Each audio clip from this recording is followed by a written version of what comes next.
So with that, we are going to throw it over to the HaxOr Antiques from Mario 3.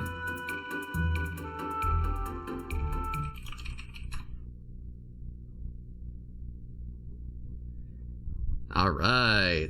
Welcome, everybody, to the Super Mario Bros. 3 a 100% run. I am TheHaxor, and I have Teeks88 with me, who's going to be doing the commentary for this run as well as counting me down and just giving you guys some, additional information. So, good evening, everyone, and welcome. I hope everyone's having a safe weekend at home, enjoying fantastic performances from our Calithon runners so far. We've seen some outstanding talent across a variety of different games and platforms, and I'd like to take a quick moment to actually thank the organizers and the volunteers for their outstanding work that they have done behind the scenes, making this a huge success, and of course, all the donations that have come in thus far. Coronavirus relief is certainly a noble cause, and all of us, including our medical facilities, can use as much help as we can get. So for those who are unfamiliar, 100% is a category that lasts a bit over an hour and includes all the action levels, fortresses, airships, hammer bro fights, piranha levels, and hand traps in World 8.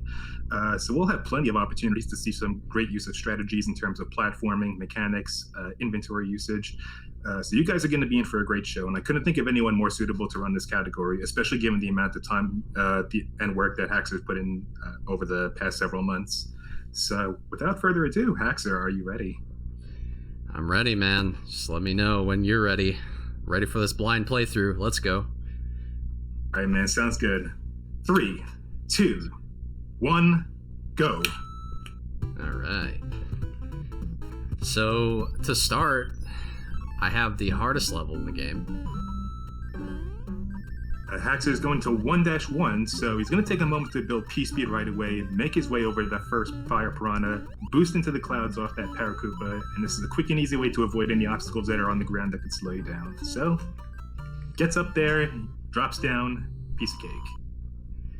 Yeah, I mean, I took it safer than I normally would if I was going for, like, world record caliber strats, but, we don't want to take deaths here.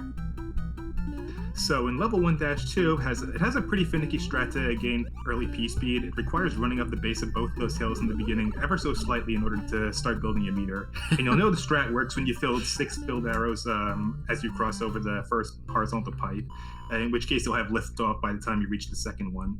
So overall, the strat will save you a whopping 1 second, so it's a nice little bonus if you get it, but if not really a huge deal. It's like... Alright, so worth noting that there are 2 methods you'll see runners take when building P-Speed at the start of 1-3. The first of which involves doing a tiny jump over that first Koopa and doing a running boost off the Boomerang Bro. The alternative method is much safer for marathons and races. Just stomp the Koopa and kick the shell. No harm in doing that. There's only 1 or 2 second difference between the strats.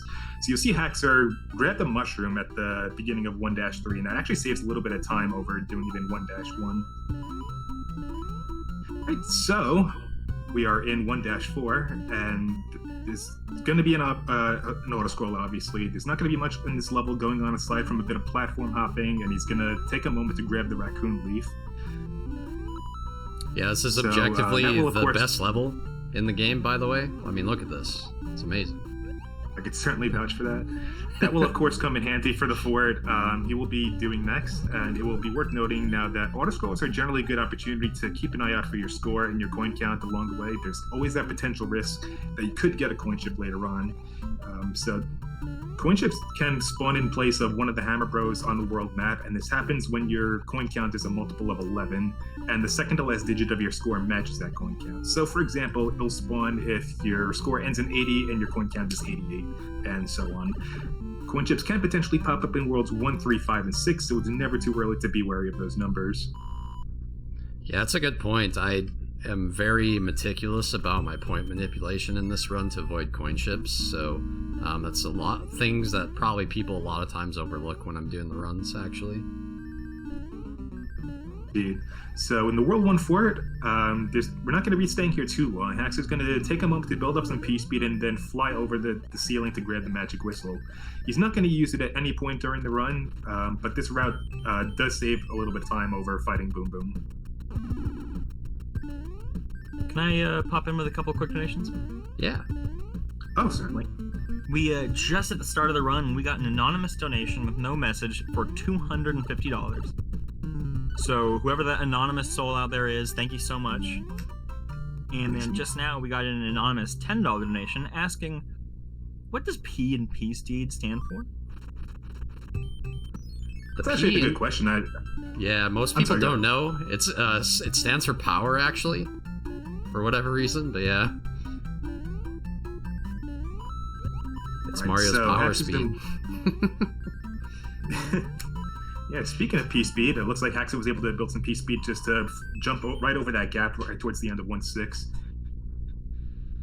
Yeah, it's every once in a while you can miss P-Speed by getting what's called frame rolled, and what that means is that as soon as you start running, the game checks your P-Speed every 8 frames, so if you're hitting that checkpoint while you're running over the small gap where those 2 beams were, you can fail to completely fill your meter and reach the Koopa, and you can recalibrate by turning back and starting another cycle, although each attempt can cost you a little bit of time. Right, so we're up to Airship One, which is where Larry Koopa is going to be. So as we approach our first Koopaline boss fight, it's worth noting that these bosses are coded with a small handful of fixed fighting patterns. So for example, they may jump the moment you enter the fight. They could shoot their wand right away. They could just start walking towards you for a couple of seconds before doing anything else. And this knowledge matters because knowing what pattern you get will indicate how you should approach fire killing them. It'll be a recurring theme in the run to see Haxor fire kill Koopalings because optimal fights save 2 to 3 seconds over just jumping on their heads 3 times. And the pattern you get is determined by a timer, which starts from the last level you've completed to the frame upon which you enter the pipe in the airship.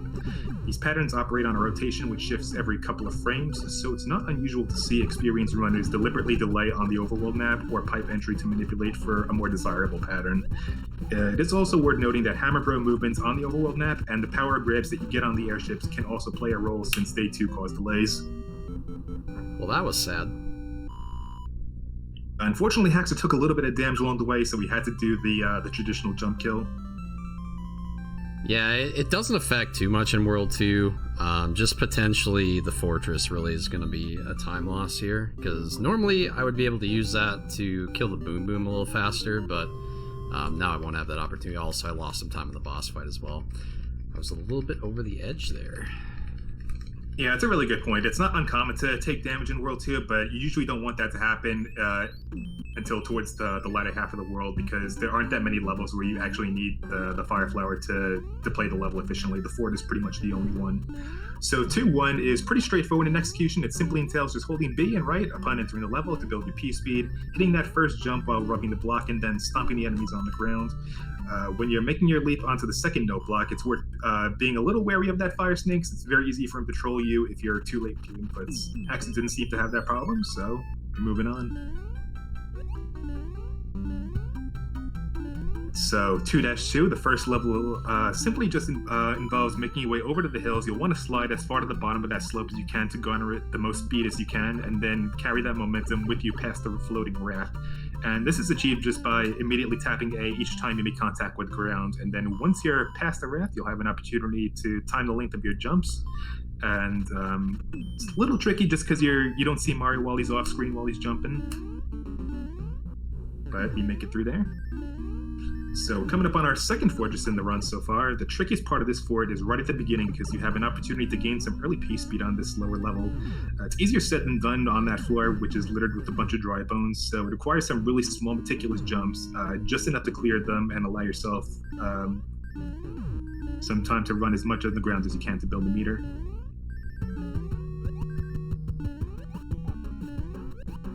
Alright, so the time save is going to be small, but it's definitely worth going for as it's a relatively low risk strat. So unfortunately, Hax is going to have to do the 3-stump kill on Boom Boom. Yeah. But you hate to see it. Certainly not too happy about that. Hate to see it. Yeah, you absolutely hate to see it. Yeah, I could have damage boosted in the spike room to do a 1 cycle in the spike room, which would have saved a little bit of time because I can always re-grab my mushroom in the pyramid, but it's a little risky for a marathon running through World 2 without power-ups.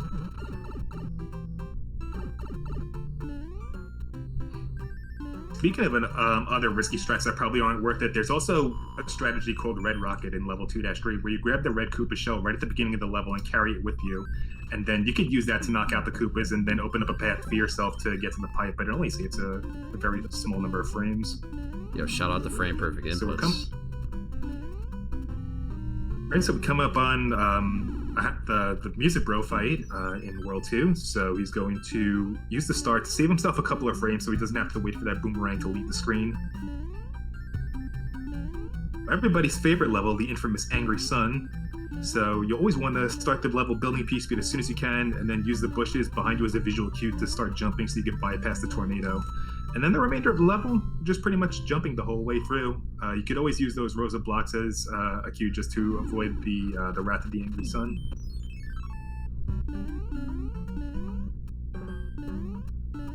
Looks like Haxor's going to do level 2-5 first, and the strat just basically entails just being able to make use of those small meticulous jumps while avoiding the obstacles in your way, like the chain chomps out of the gate and the Koopas later on. So I was able to get that P speed, and then time his jumps, and we're out of here. Yeah, you can get an earlier P speed build there, but without fire, it's actually quite difficult for whatever reason. It's a really good point as well. So there's two strats that runners will typically make use of in the pyramid, the first of which is boosting past the first block wall by running into it with the Buzzy Beetle shell and then throwing it at the wall with just enough space between you to duck and sneak by. Interestingly, the game grants you a small window of invincibility when you're that close to a ricocheting shell, which is why you can get away without taking any damage. And the second strat is just when you're on the upper level, just allow the second shell to drop and break a path open for you to slide under.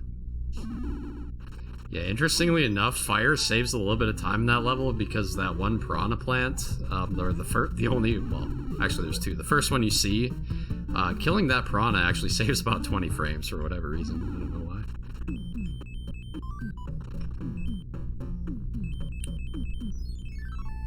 All right, so Axe is going to break the rock first, and then just take out that fire bro. He's gonna have to go through there anyway, so might as well just grab that magic whistle, which he's not going to use.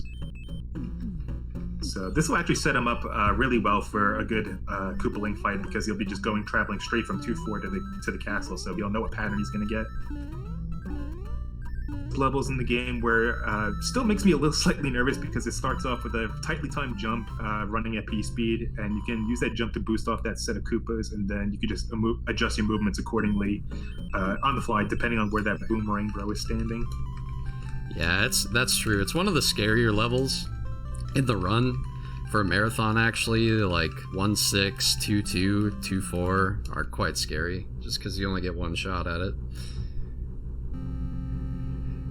Yeah, without a doubt. So we're pretty much wrapping up World 2 right now. We're on our second airship where Haxor was going to face Morton Koopa. So we do have about a minute and a half or so to spare. So if we have any more donations to read, that would be certainly a good opportunity.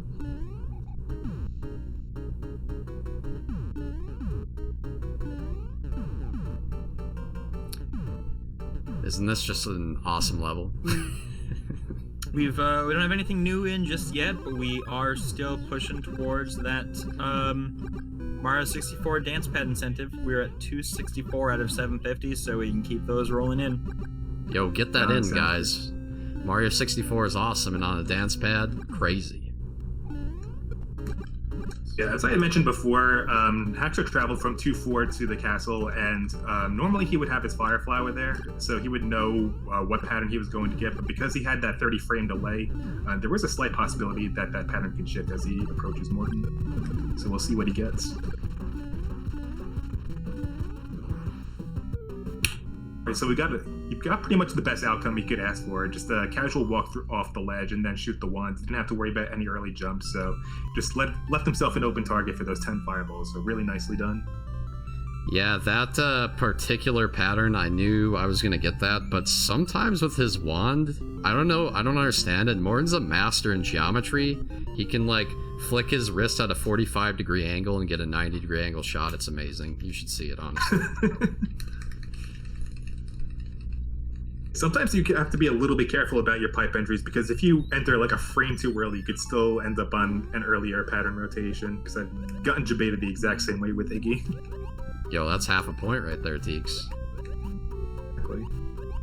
All right, so looks like so 3-1 is a pretty basic swimming level to start off with. You're effectively just moving forward, steering clear of the blooper, and making your way over the wall to P-speed your way over half the level's water, and then just effortlessly make your way to the exit pipe. Also, did I see a frame perfect jump at the start? You did. That's half a point, my friend. Half a point. Half a point.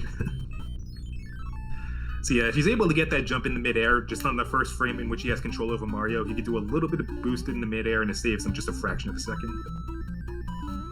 3-2. Oh boy, this is a level I'm sure most levels have dreaded at some point, and is definitely a common reset point generally. A lot of it can be attributed to the hitbox interactions between Mario and the Cheeps in the water.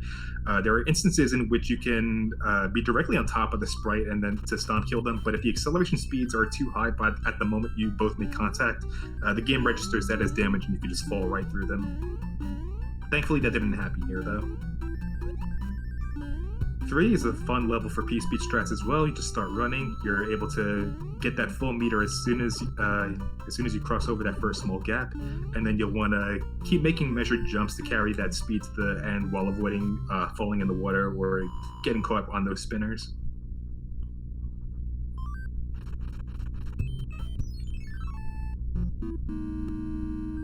What do you say, Haxor? Are we going to see some Door 3 action? Oh, you know it. Right, man. This is going to be another frame perfect trick. Does he do it? And unfortunately, he doesn't. But yeah, much like the strat that we saw in 3-1 where we got that frame perfect jump, we also have a frame perfect door entry. So normally that door is just supposed to just drop you in the water, but if you're able to tap up to re-enter the door on this on this first frame you have control over Mario, you can roam work into the room where Boom Boom is, and that saves you a good 3.5 to 4 seconds. Yeah, it's sad, dude. I want to get it in the marathon run. Need to see it.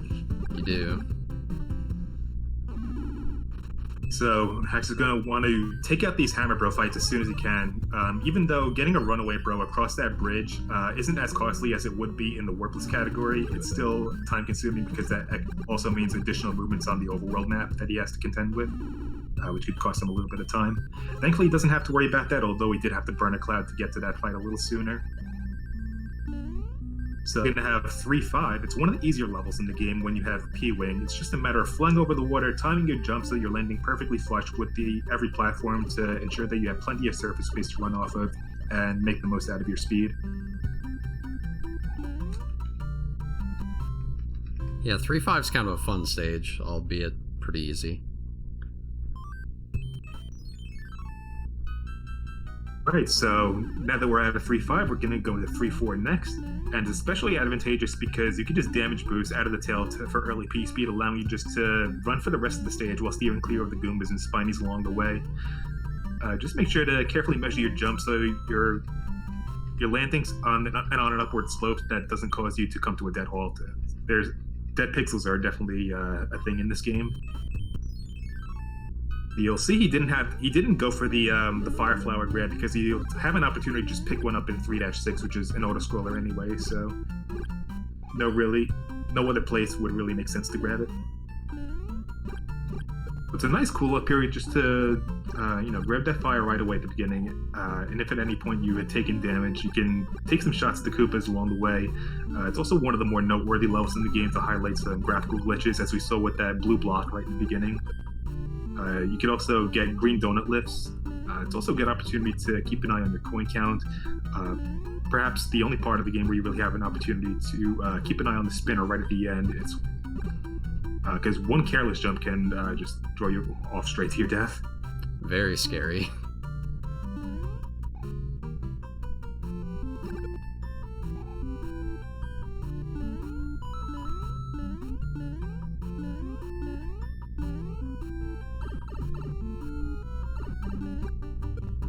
Haxor opting to forego the P-speed strat just to enter that pipe a little bit sooner, and can't really blame him, especially when he's doing a marathon run. Yeah, there's a P-speed. No harm in doing that anyway. Yeah, no, there's a P-speed at the end that's faster than like the normal fast way of entering it. That saves even 20 frames over that. So yeah, it probably would have saved me like, I don't know, 1/2 to 3/4 of a second there. Right, so 3-7 is one of the easier levels to get through in World 3, as most of it is just a matter of running forward with P speed, although you do want to make sure you're carefully measuring your jumps by the time you make your way over to the Spike and the Koopa. The strat entails just stomping either of them and then making your way over the clouds via the pipe with the 2 platforms, and then just small jumping at the end onto the block. So what we saw in the second fortress was the power swim from TheHaxor. He was able to just land right on the corner of that platform entering the pipe, so he saved a good couple of frames there.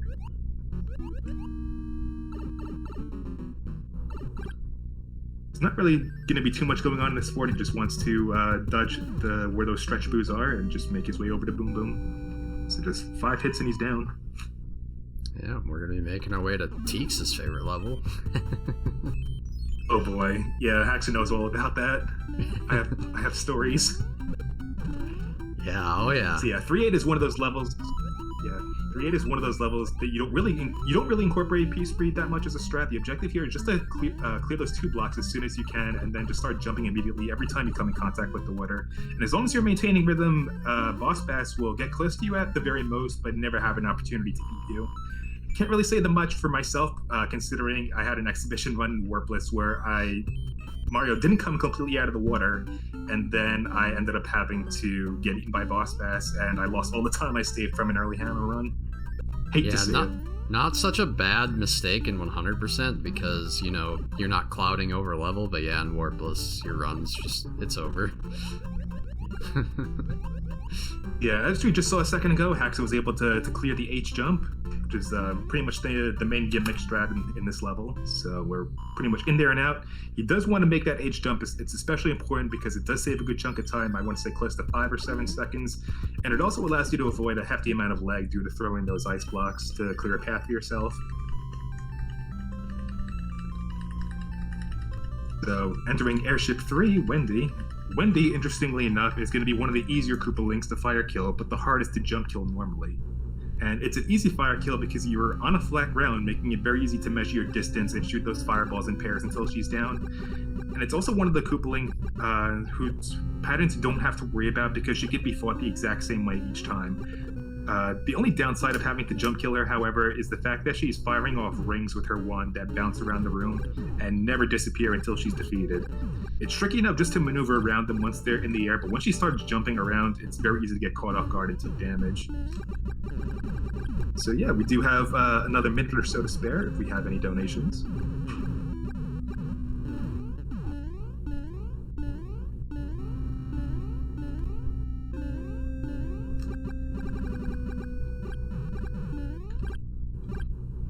This boss probably gives everybody in chat nightmares, but little do you know, with fire, she's significantly easier. Hopefully I'll demonstrate that here.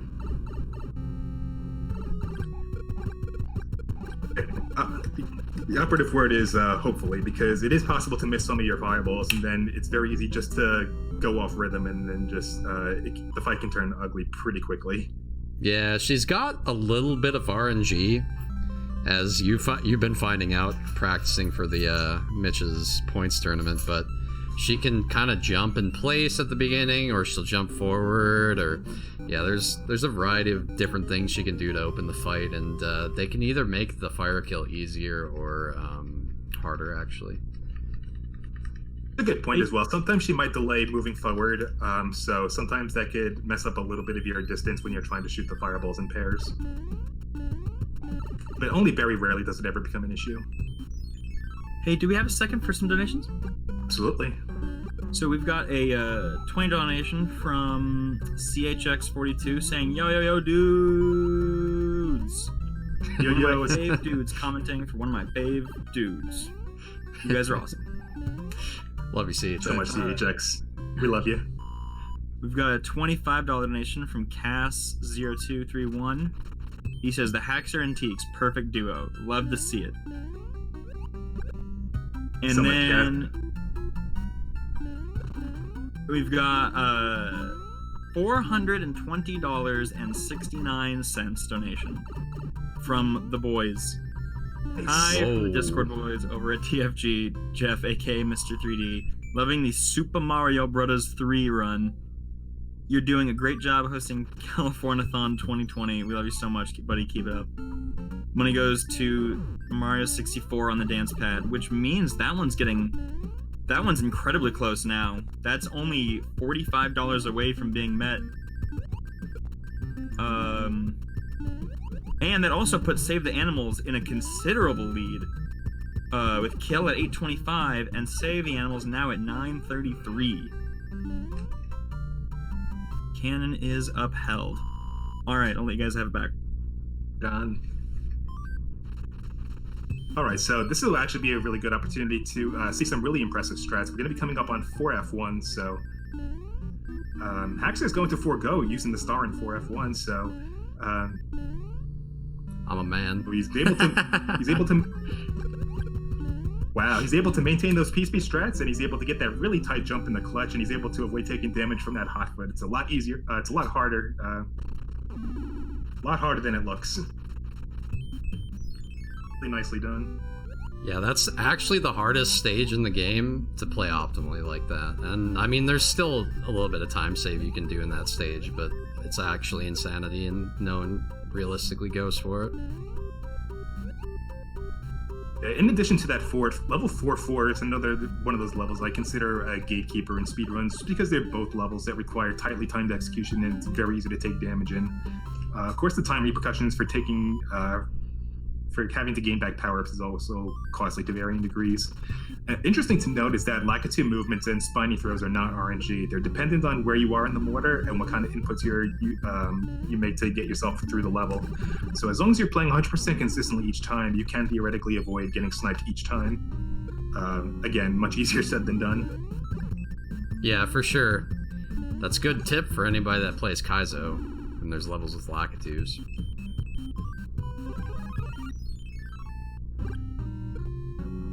Haxor wants to knock out those Hammer Bros as soon as he can, so that's why he's going to use his clouds, since he's not really going to use them to skip over any other levels at this point. So yeah, he wants to minimize how many movements he gets across the overworld map before he just proceeds with the rest of the levels in world. But contrary to 4-4, level 4-6 is actually really fun to make use of PSP strats out of. Not only do you get the chance to boost into the sky off the hitboxes of the large Koopas, but you get a chance to snipe some of them out along with the piranha plants along the way. And what's also great is that in worst case scenario, you lose your speed along the way, you have a star to pick up midway to get yourself back on track. So 4-5 is one of those few levels in the game you're not really going to see much use of PSP strats out of, although it is possible. As we just saw Haxor do, he's making me sound like a fool right now. That is the hardest P-speed strat in the game, so yeah, I probably get that one like 20% of the time.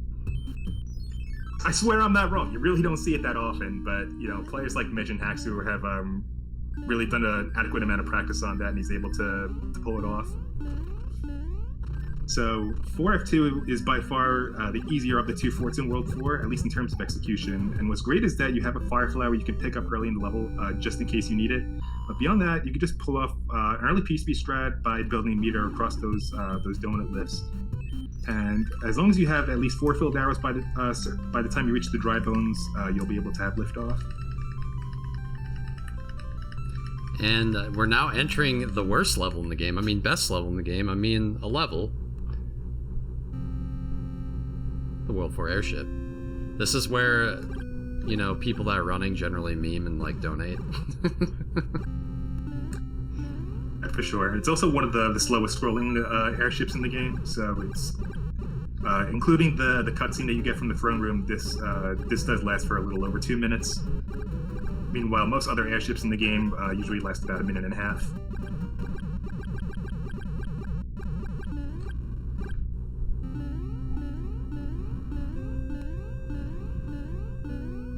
We get to do these fun corkscrew jumps over flamethrowers. We're actually in the 3-ring circus. I didn't know if you guys knew that. Back to what I was saying before about the way that the Koopaling patterns behave on a frame-based timer. We noticed as soon as Haxor finished the last fort that we didn't get any additional Hammer Bro movement since he cleared them all, so he knows exactly what pattern he's going to get. So if he gets the typical hundo pattern, Iggy should shoot his wand right away. So this should allow him to shoot 2 fireballs as soon as he drops down from the pipe, and then just do his follow-up with the stomp, and then finish him off.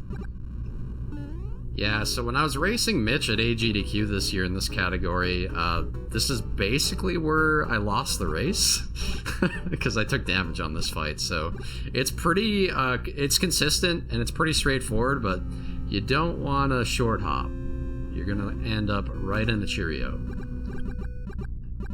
The Iggy fight is one of the worst places in the game that you could possibly lose the Fire Flower to, because you not only lose the time from the Boom Boom fight once you get to 5F1 and the Fire Flower that you'll need to navigate through 5-3 optimally, but you also won't have an opportunity to grab another one until 5-7. You technically could drop down to the pipe in 5-2 to grab another one if you need to, but it does cost you about 10 or 11 seconds, so it's really not worth it. Yeah, it's sad times. if you lose fire here, you basically don't get it till 5-7.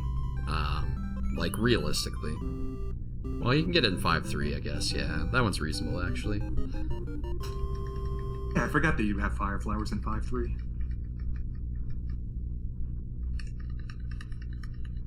A while since I played Hundo. Leave me alone. No judgment here. That's fine. Right, so coming up on 5-1 now, this is going to be one of those levels where you're typically not going to see much P-Speed utilized until the very end once you're on flat ground, and usually you want to make your way up the steps without taking any damage, then fall straight down from the 2-tile platform and clear a path by running and sniping those 2 nippers on the bottom. Able to do that, no problem. Yeah, the stair bump was a little scary. Alright, 5-2. This is a level that's pretty simple in execution, but has some serious time repercussions if, worst case scenario, you take the Fall of Shame right in the beginning. Thankfully, Haxor didn't have to fall through the shaft, because if you do, you'll make your way to a passage infested with a bunch of piranha plants and buster beetles, ice blocks, and small hills that make it really difficult to build P-Speed, and compared to the upper route, the Fall of Shame can lose you a good 16 seconds.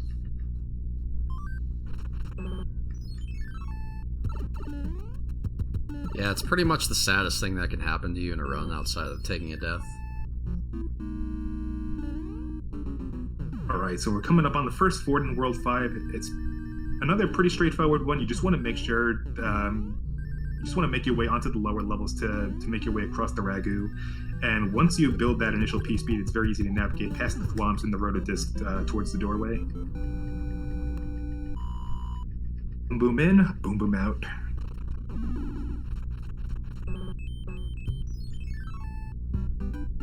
Good level here. Oof. Love this one. Alright. 5-3 is where things start to really get real in World 5.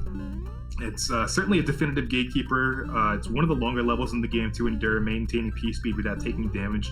And it's especially awkward since it's unique in the sense that you're moving from right to left for the first half.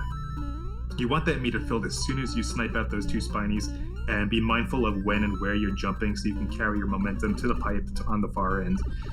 If you can maintain that meter without getting frame ruled, you'll want to run over those small gaps containing the munchers while jumping as needed to make your way past the piranha plant pipes. But yeah, as Haxor said before, if for any reason you take damage, you'll fortunately have the opportunity to pick up another fire power-up.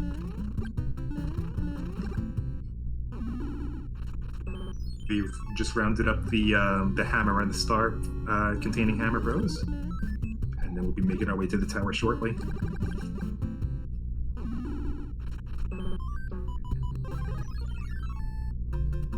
Alright, Spiral Tower. It's a bit tricky in that you have to build P-Speed on the first floor while avoiding the rotodisc, making your way over the small wall, and make sure you have enough opportunity to time your jump so you can enter that vertical pipe on the second floor. Haxor took a bit of a gamble by entering with the star, because if he missed that pipe, then the somersault would prevent him from entering the pipe until the invincibility expired. But it did save him a couple frames there, so very nicely done. Yeah, a lot of the item usage in this category is done to optimize inventory, like in a general sense. My inventory is a little strange this run because I've had to use too many clouds. You normally don't have to use any, or maybe one. For sure. 5-4 is a pretty straightforward level in terms of execution. The first platform you're on is just long enough to build P speed, and you're going to want to carry it with you past the spinners and the wooden blocks that come up. No problem.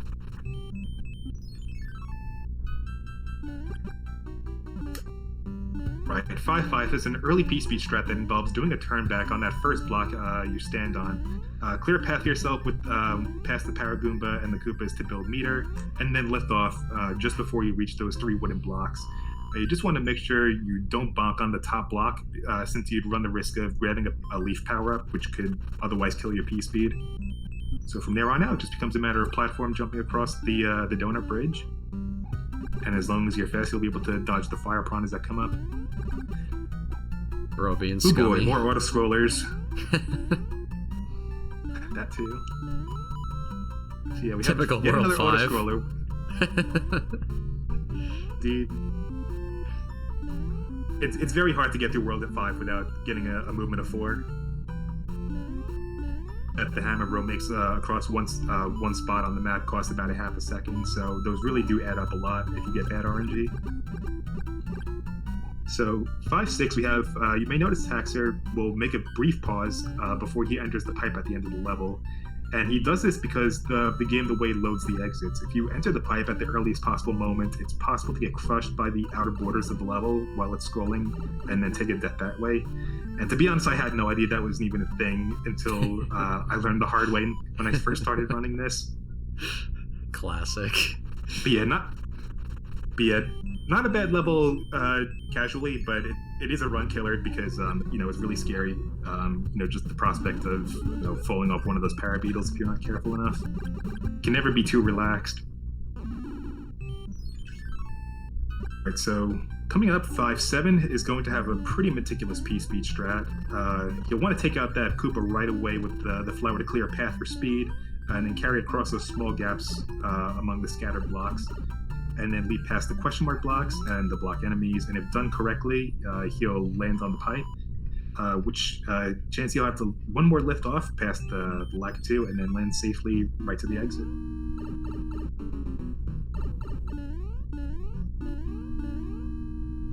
No Jesus clip feels bad, man. No, never. Actually, Yeah, I went for it in the last can't really marathon. But someone donated a bunch of money for it, so I'm like, sure, why not? That's fair. I mean, it's a very small reward for a very big risk. And yeah, you have to have a good starting slip pixel if you're going to go for it. And if you're able to get the clip, it saves about 3.5 seconds. Otherwise, you just take a death and then lose a lot more time, including your fire. So 5-8 is a level that would ordinarily be a little intimidating to go through casually, with the Spinies and the Lakitu above you and the Koopas in front of you on the cloud platforms. But you could build P-speed by the time you reach the 3rd platform and carry it with you through the rest of the level. Yo, can we get a nice, by the way? And get a nice. Nice. Also, I've got a donation here if I can read it real quick. Go for it. It's from Robert Theodore Earthist Melonius II. For $10. Says, don't forget all the castles. Shoutouts to Teeks and Jabum X. Thank you so much.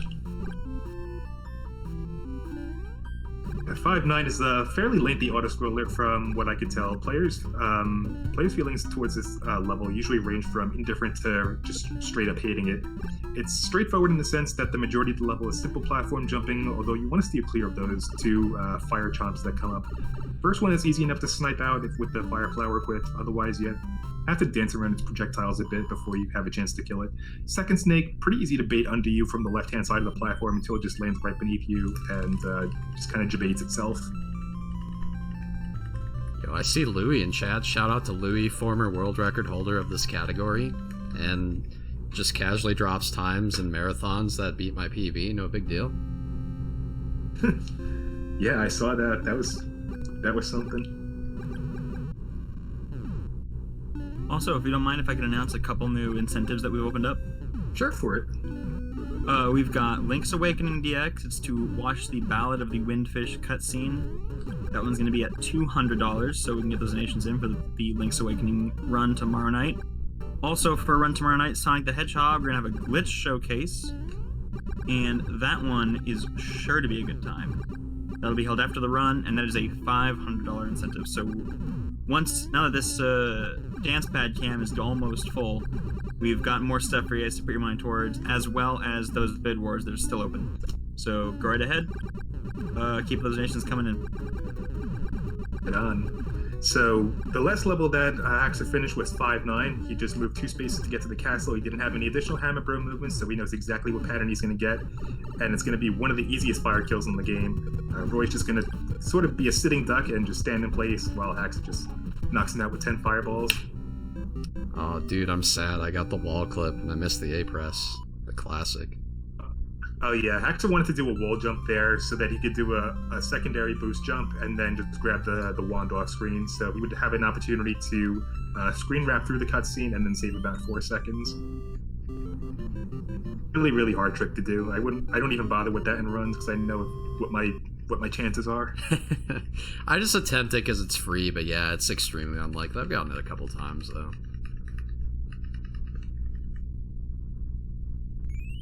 Alright, so World 6 is going to be coming up. That you do. So yeah, World 6 is definitely going to be one of the most technical worlds in 100%. It even starts pretty technical right off the bat in 6-1. You want to build that P speed right off the bat and start running as far to the left of those ice platforms as you can get. Then once you land, you want to do a turn back and make sure you don't outrun your own fireball. And depending on where the piranha is positioned before it's shot, will serve as a visual cue for when to jump in order to land on the question mark block. And then as soon as you get those initial steps right, everything just falls right into place. It's really sweet. So 6-3, it's a level you don't really see P-Speed utilized in too much, but it is certainly possible, as Haxor's demonstrating.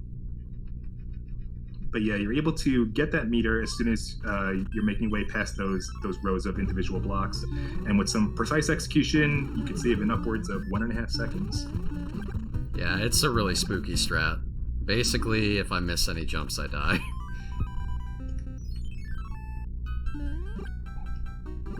I see the bros are being naughty already. Alright, 6-2 is going to be yet another autoscroller with not too much going on aside from a bit of platform jumping on those clouds.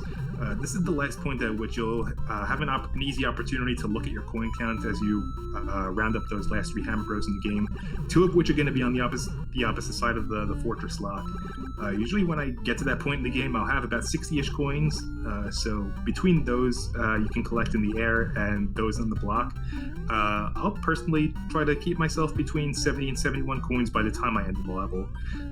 You'll typically pick up anywhere from 4 to 5 coins in the fort depending on how you move on the ride to avoid the Podoboos, and you'll definitely be collecting 5 as you're running through 6-4. So definitely a couple of notes to keep in mind there. Yeah, it's important to know how many blocks you're going to break because that's where you get the 10s in the run. So if you can just kind of counteract that with your coin count, you never have to worry about coin ships, even if they're, like in this case, an 88. That's a really good point as well.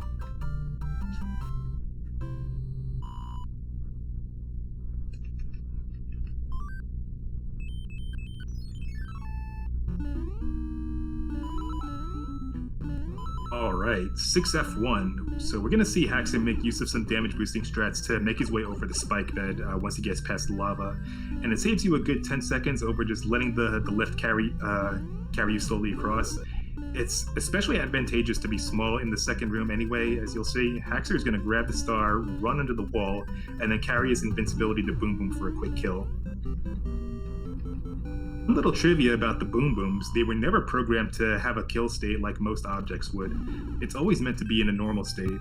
Boom Boom has been given was given 37 hit points, and killing him with 5 fireballs sets him to 32, and this value triggers his conversion into an orb. When he comes in contact with that star, I believe it sets him straight to 0, which is why we see that glitched out upside down orb. It's technically an overkill.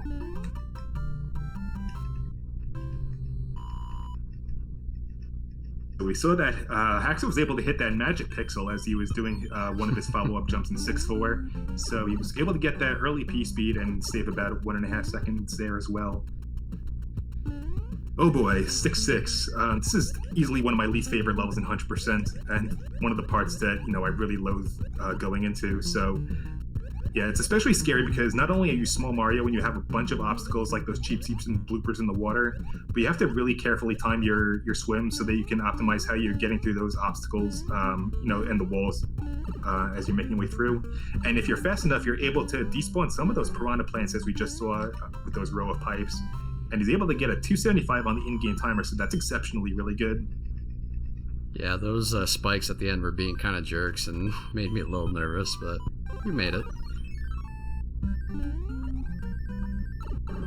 So 6-5 is going to have another really fun strat. So Haxor's going to be making use of the P-Wing here, and the name of the game here is to especially go fast and clear a path for yourself by whipping those Buster Beetles. And when he does all that, he runs down the hill, he musters enough acceleration to trigger a sprite overload, which in turn causes one of the nippers up top to despawn. Normally this is a puzzle gimmick level that would make you carry a Koopa shell to take them out, but this strat allows you to bypass all of that.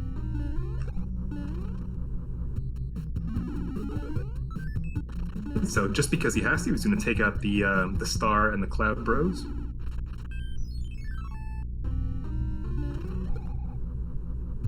No Hammer Bros left alive. They must all be vanquished.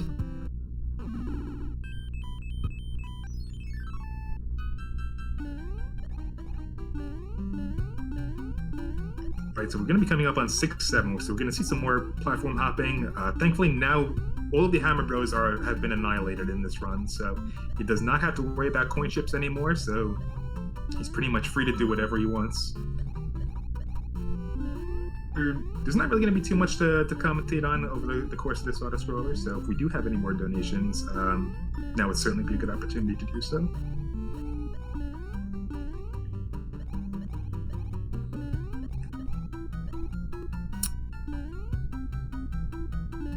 I have a chat viewer, his name's Donut Daddy. Levels like this drive him crazy. He loves them. I couldn't imagine why.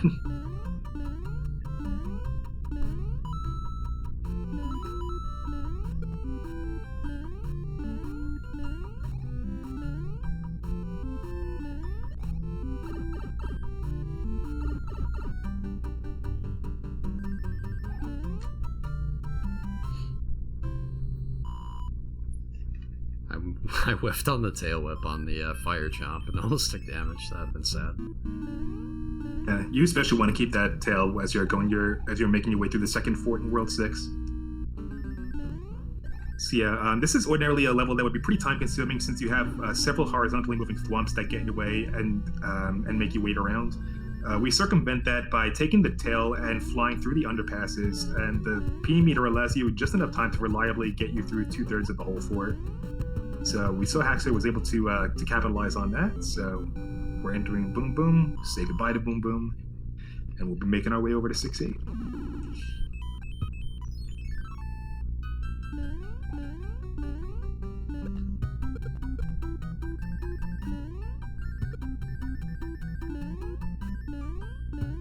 G.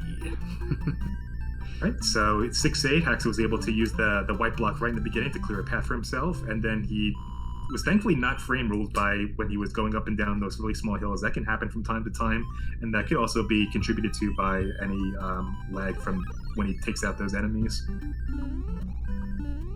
With the H jump. So you have two ways you could potentially approach the getting over that wall in 6-9. The first of which would be just doing a wall jump as Small Mario, and if you're on the right subpixel value, you could just do a secondary jump, as we alluded to before with the off-screen wand grabs. But there's no reason to do that. Just use a P-Wing if you have them in your inventory. Definitely the best route to go to when you're doing 100%. So now Hack's just going to switch gears and grab that Fire Flower, and that's going to save him time when he goes to fight Boom Boom in 6F3, and when he goes to fight Lemmy on the World 6 airship. So he's able to make really good use of the P meter and the tail to do a nice quick grab and not disrupt his flow. Making a mistake in 610 can definitely be very costly to your run. Yeah, that's a very scary level. You can easily lose like 5 seconds with any mistake, and if you take damage, even more.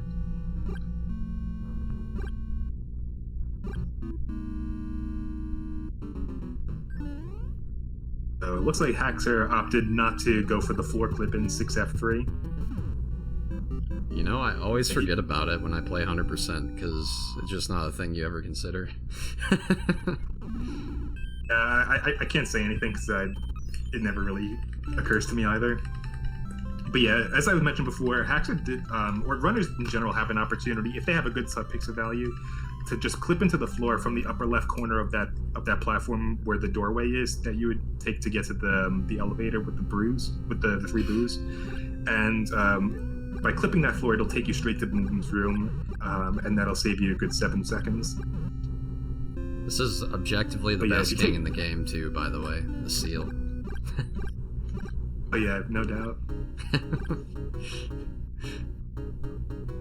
Cute the way he's just like flicking around his crown with his nose.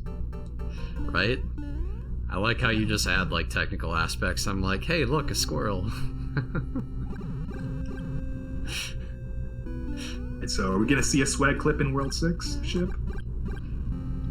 Ooh, you know what? I forgot to go for that too. That's my bad, actually. That one's free. I mean, it's not free to get, but it's like free to attempt. More often than less, when the ship is in auto-scroller mode, it does often set you on a good sub-pixel value that lets you just clip right through pretty easily. And it doesn't save any time, but TheHaxor would be off-screen for about 10 seconds where he's just kind of free to do whatever he wants until he becomes visible again. It's not beneficial to the run, it's just a nice swag to have. So we'll see. Are we going to get a fire kill on Lemmy? And we do. So I just did a sub-pixel manipulation. It's a newer one on the ship. So in 7-1, I'm going for a standing clip. And I should have sub-pixel 15 here based on how I did it. So I should be able to get it first try. It is still a frame-perfect jump. But I do have a chance of getting this, so... You say, Chad, how many times is he going to have to try and attempt the wall clip before he zips through? So yeah, as TheHaxor was saying before, there's 2 sub-pixel manipulations that you could potentially do for 7-1. The one that he was talking about with the standing clip requires you to have a sub-pixel value of 14 or 15. And if he was going to do the duck clip like we often see runners do, he would have to have his value between 0 and 6. And he gets the mac and cheese. Very nicely done. 7-1 has been vanquished. I'm gonna go for 7-2 P speed, by the way, and I'll just get the fire flower if I mess up. I mean, if you have that despawn on the nipper that you can get from taking out that first nipper, you should have a much easier time.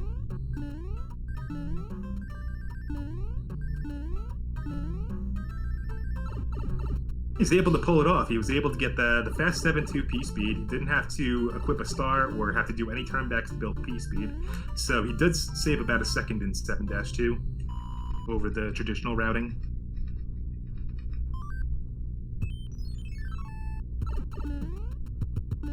One of the benefits that I just recently learned about for 7-2 is if you enter it with the fire flower already and you can fire kill the nipper that you first see in the level, it can trigger a despawn if your execution with the jumps is proper moving forward.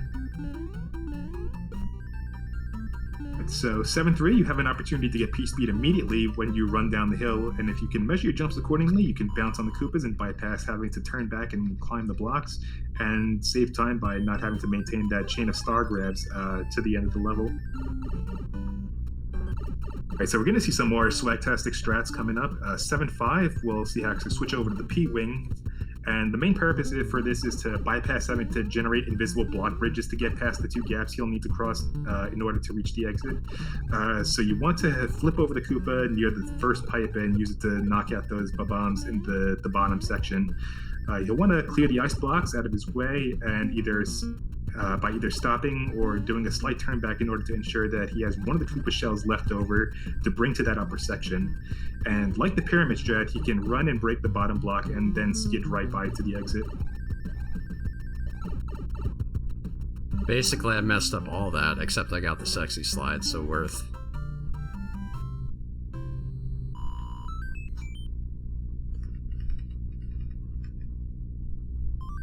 So we went from seeing some really cool 7-5 strats to, everybody's favorite level, obviously, 7-4. So we're going to see a swimming auto-scroller with a bunch of sea creatures. Going to see some bloopers, some spike cheeps, the works. So this is going to be fairly time-consuming. There's not really going to be much to comment on, aside from the fact that Haxor's going to want to hold onto his tail as much as he can. And it's a bit easier said than done because the fish that spawn in this level is RNG. So if he gets a bad pattern, he can potentially take damage, and that can have implications for how he routes the subsequent levels coming up later. Yeah, this is the worst probably level in any Mario game. I just want to point that out. It's an auto-scroller underwater with RNG enemies where you can't take damage. I want to say it doesn't happen terribly often, but sometimes you can just get cornered in by the enemies that they're like, just as you're approaching that exit pipe towards the end, and then the last thing you want is just to take damage right as you're about to enter the level card, and then just finish things off. Yeah, Louis makes a good point. You can die in this stage if you're not careful, because trying to avoid enemies, you can get squashed by the screen. And you also want to bait those bloopers to the far left of the screen to get them away from you and, just despawn them, because when they start loading a bunch of those mini blooper sprite things, they generate a ton of lag, and that can add up to a couple of seconds, believe it or not.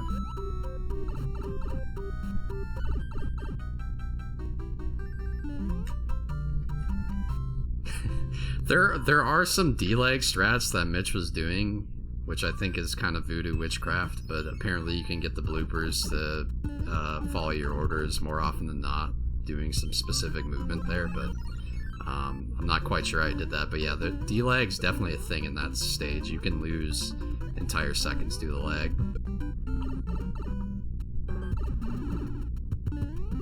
So Haxor is going to do the optimal strat of getting to that Piranha level, just taking a star with him, just run straight through. Doesn't have to take any caution with the enemies that come up, and he'll have that tail left over so that he can just run right through 7F1 and then have enough P speed to fly up to Boom Boom's room. So he's able to build right up where that stretch boot table was.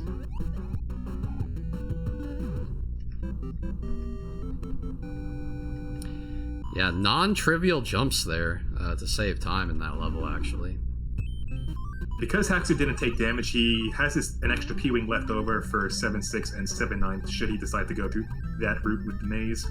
So right now he'll be able to fly over that wall, doesn't have to worry about anything else, and we're out of here. What do you say, Haxor? Are you going to do the 7-7 clip? Sure, let's do it. Done. Well, he'll probably want to get rid of that tail first, so we'll probably see him do 7-8 first. Oh, that's sad. Alright, well, we got backups, it's fine. Thankfully, he didn't take that secondary damage, so he's gonna maintain his P speed. Oh, he's gonna do the hammer suit grab. Yeah, he had that bit of a delay right in the beginning, so he doesn't want to risk his chance of just taking any more damage, especially with the fire nipper cycle towards the end. Because the way they shoot the fire and the way the Patuis throw their spike balls, they do operate on a timer. Unless he's going through that level pretty optimally, he does put himself in danger otherwise.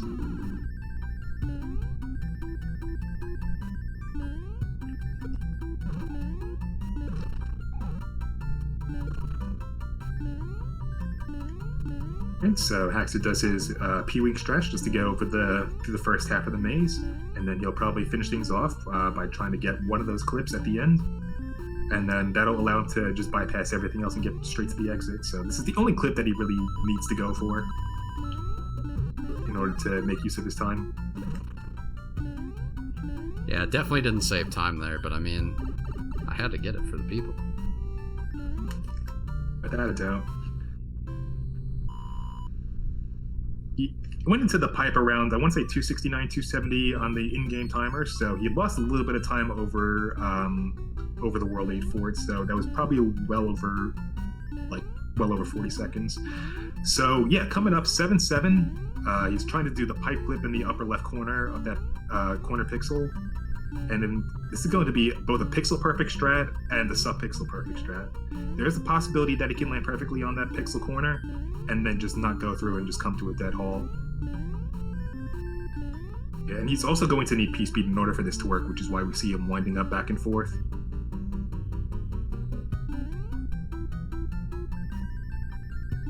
And he gets it. So how many tries was that? It's probably like 10.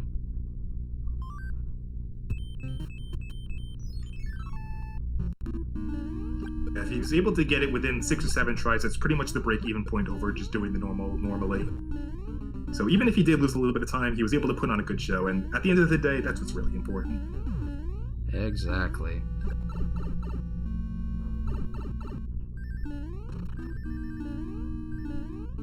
He's able to do that quick dip over to where the piranha plant was, so very nicely done. Able to maintain that P-speed going into boom boom.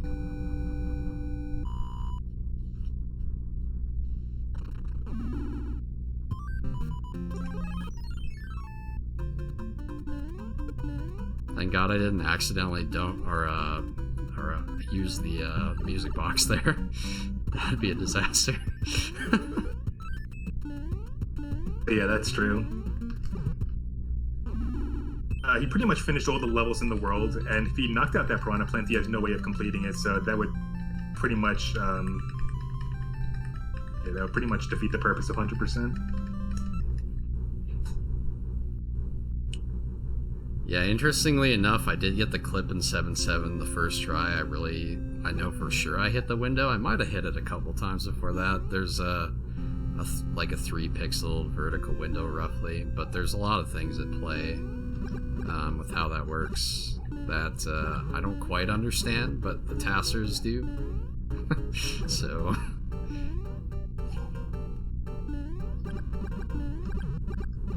Alright, so we're going to be coming up on another one of the longest airships in the game. This one scrolls at normal speed, but it's definitely one of the longest ones just to get through overall. So there's not really going to be too much to remark on. You're just going to want to avoid those flamethrowers as he goes through. He does have 2 power-up blocks in this airship, but he's already going in there with a fire flower, so we can just pretty much disregard them. Just get rid of those rocky wrenches along the way. You know, just kind of swag out on some of those discolored blocks. So if we do have any more donations, this would definitely be a good opportunity to get some in there.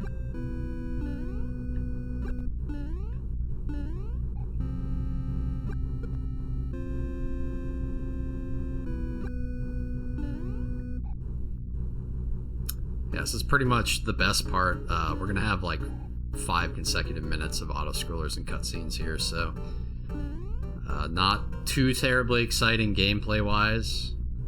When you've played the auto-scrollers before, it turns out they're the same every single time. Who'd have guessed? Yeah, Well, so since you finished up... I'm sorry, go ahead. Except for 7-4. Now it's different every single time, actually. Now that you finished 7F2 and the second piranha plant, you don't have any additional movements on the map. Do you know the pattern for the fire kill on Ludwig? I do know the pattern. I'm not going to go for it just because if I mess it up, I could actually get stun locked and die. So we'll just we'll pretend, guys, like I did it. Okay? Everybody in chat is like really impressed right now. So. But yeah, you can save a couple extra seconds, and that's really where fire comes into play in the routing in 100%. That makes it significantly better than hammers because you get those time saves there, and also you get to do less overworld movement, that sort of stuff. So.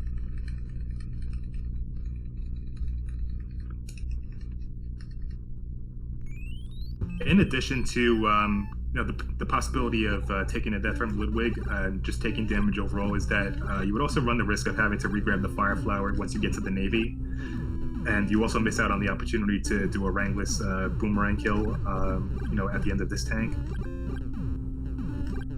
If you miss that fire grab in the navy, that could have some implications as you're making your way across the hand bridge.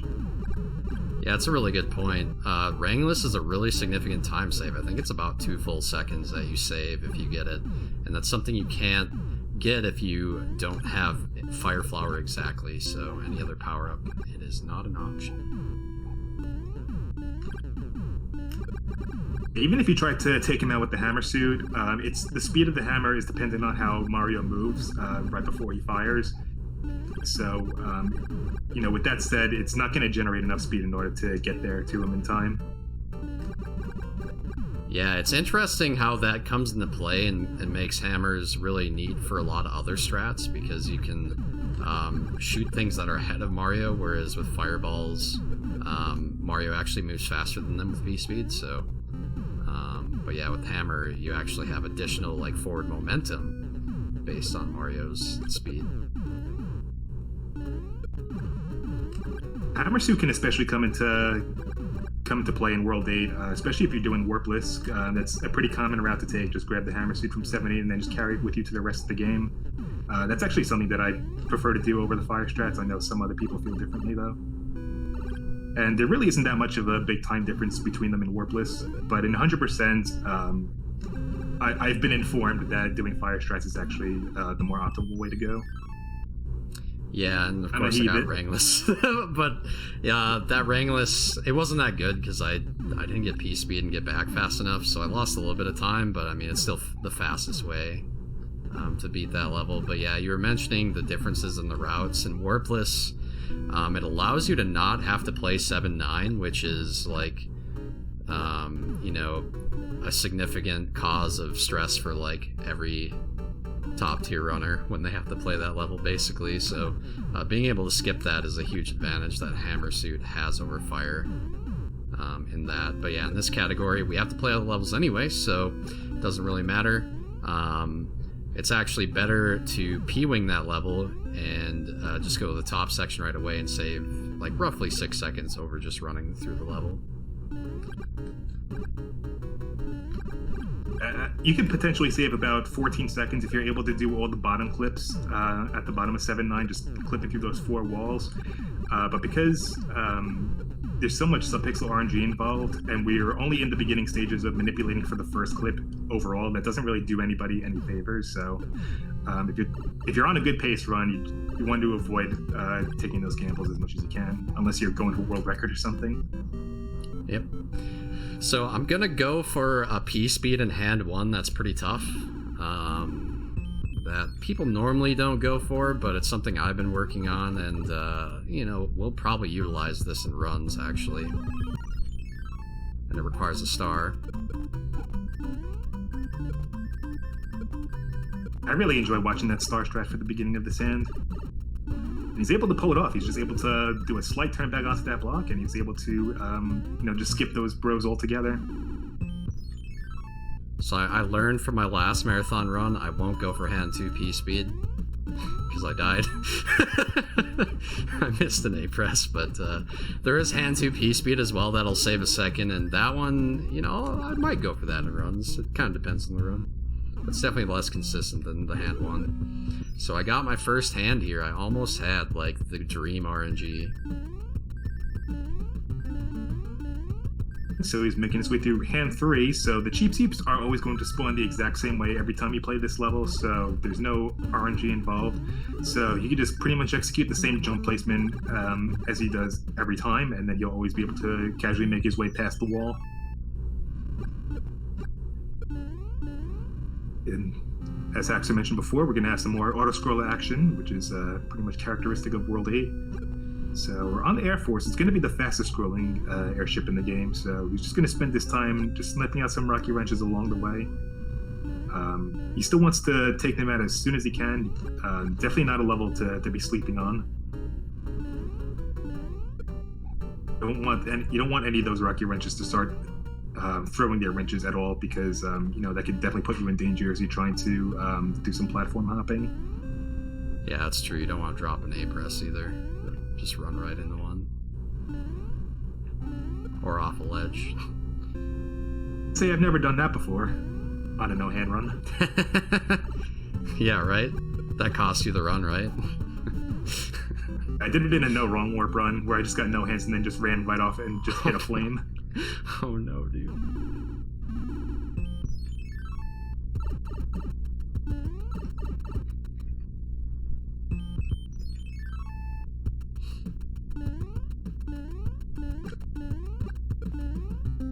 So Haxor's not going to need any stars for 8-1. Since he has his fire flowers and they shoot down pretty quickly, he's able to snipe out those piranhas, and then just, he has a good visual cue with that bush so that he knows exactly how the right angle to shoot at the Koopa to clear a path for himself.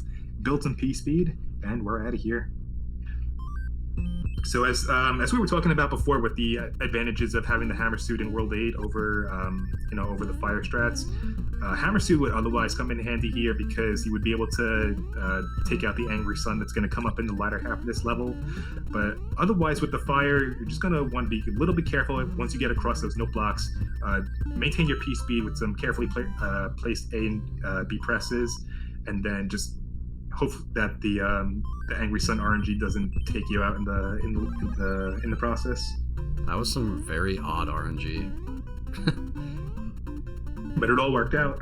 It did. I was a little nervous though. Not gonna lie. If you're gonna want to use your star anywhere in the dark room, it would certainly be the fort, so that you can just casually make your way past the rotor disc. Because if you you might have to do a little bit of turn back in order to get through there safely. And if you take damage, it's going to cost you additional time just to re-grab the fire in that room. So this is definitely the best course of action. And he gets the 1 cycle.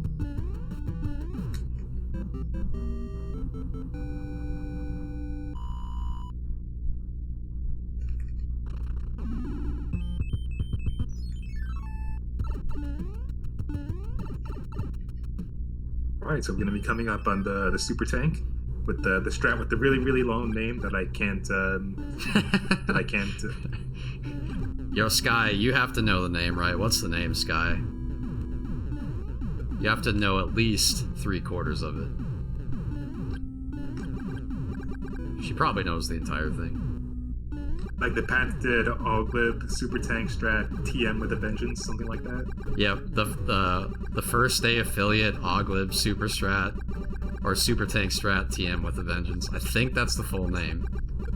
Hopefully I won't get sued. Yes. That's about right though. But yeah, there's no real danger in Super Tank. As long as you have the Fire Flower, you can just pretty much stand in the front row and then just keep spamming fireballs away, and then you'll always be able to take out those Rocky Wrenches before they have a chance to do anything. So just keep walking forward, and then eventually you'll just get to the pipe. You don't have to worry about the bombs or cannonballs putting you in any danger. So we're going to see some subpixel manipulation for that elevator clip in Bowser's Castle. I wish. I don't even know.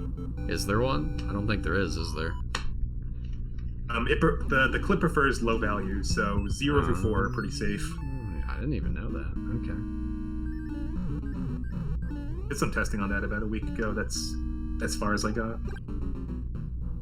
I actually think I had a good subpixel there, but I wasn't falling. Feels bad. Like I got a really weird bonk on the wall. That makes me think that. So Haxor gets the people's clip with the 1-up. And now he's going to maintain P speed as he makes his way over to the statue room with the fireballs. He knows exactly where they're going to spawn, so he can just pretty much execute those jumps in a consistent manner. He'll make his way over to Bowser, and then it'll be 35 fireballs away from game over. Alright, time is when I enter the door here.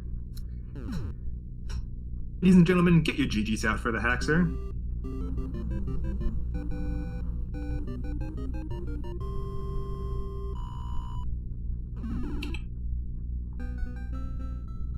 Alright. And time. So you finished off with a 1:11:40. Really nicely done. Yeah, that's a really good marathon run, especially considering all the stuff that I did go for. So I lost about 30 seconds in the first 3 worlds between, door 3 and just some weird stuff. But yeah, that was really great. A way to casually just come within 7 seconds of my PB in the marathon run. You gotta do it to him sometimes. But yeah, I hope you guys really enjoyed that. It was a lot of fun. I'm glad I got to show off a lot of the new strategies that Mitch really worked on. Shout out to him. He's really put in a lot of work on Mario 3 strategies in the last year, particularly with this category because he was running it. And I got to show off most of them here. I think the only one I didn't get to do was the P-Speed in Hand 2.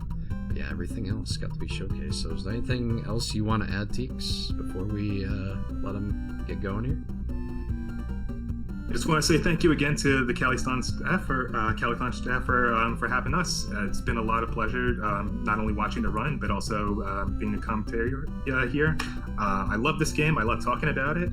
So looks like coming up next, we're going to have Truman running 96 Exit for SMW. So you'll certainly not want to miss that. Hope everybody has a good night. And yeah, kind regards to everybody. Thank you guys so much for doing the run, for commentating over it. That was a fantastic show. Yep, thank you. Yep. And as he said, we do have Mario World coming up next.